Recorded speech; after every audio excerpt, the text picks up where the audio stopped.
Pokemon Pokopia is a cozy life simulation spin-off that's a lovingly made slice of heaven for long-time series fans.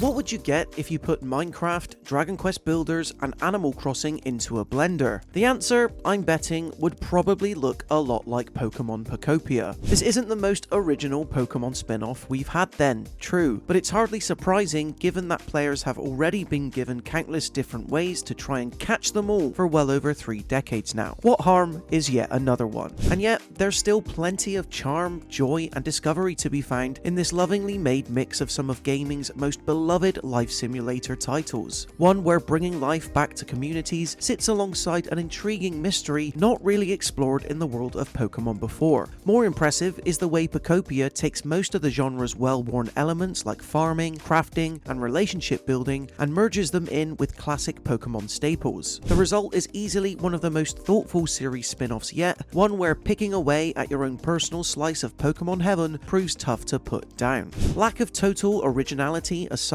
not only is Pokemon Pokopia a great way to celebrate the franchise's recent 30th anniversary milestone, but it also continues its recent comeback trajectory for former relapsed fans like myself who came back on board with Pokemon Legends ZA. Simply put, Pokemon's Nintendo Switch 2 era is going really well so far.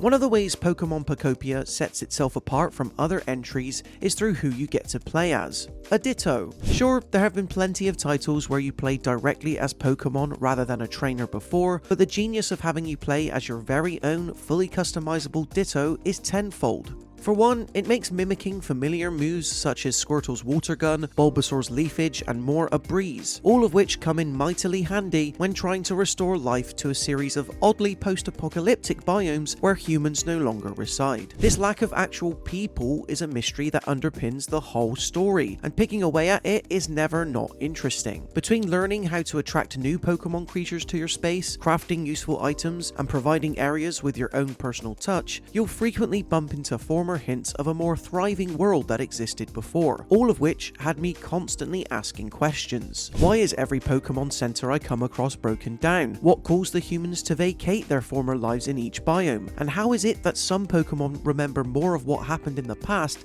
than others? I'm not saying that Pokemon Pokopia is some kind of narrative masterpiece, just that such a conundrum is a good one to have as it offers a nice incentive to push forward, all while not being afraid to explore a more mature side of the series.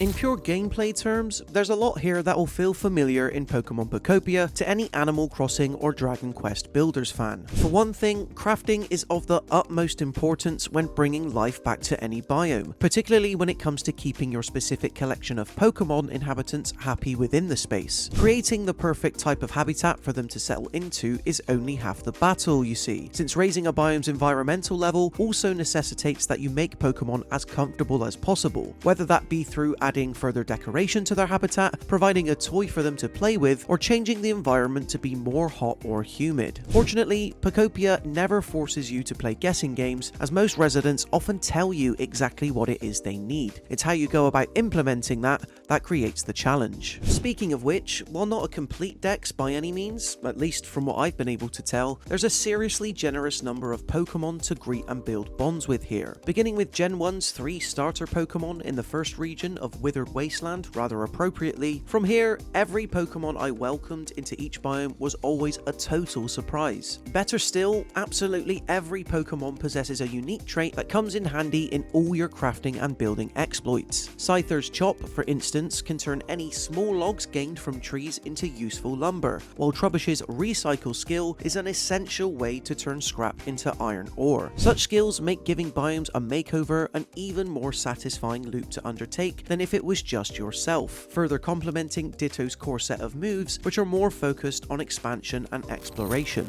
Given that it has the same developer behind it, it shouldn't be too surprising that Pokemon Pokopia goes the Dragon Quest Builders route of having you move from one biome to another rather than stranding you to just one location. This is done by completing a specific number of tasks unique to each region's Pokemon Center and requests set by the Pokemon themselves, all of which culminate in a climactic restoration set piece of sorts that permanently changes the biome in some way. I like this approach because it means you always have the option to stay and further craft an area to your liking if you choose. Similarly though, if you want to move through the mystery as much and as quickly as possible, you also won't be punished.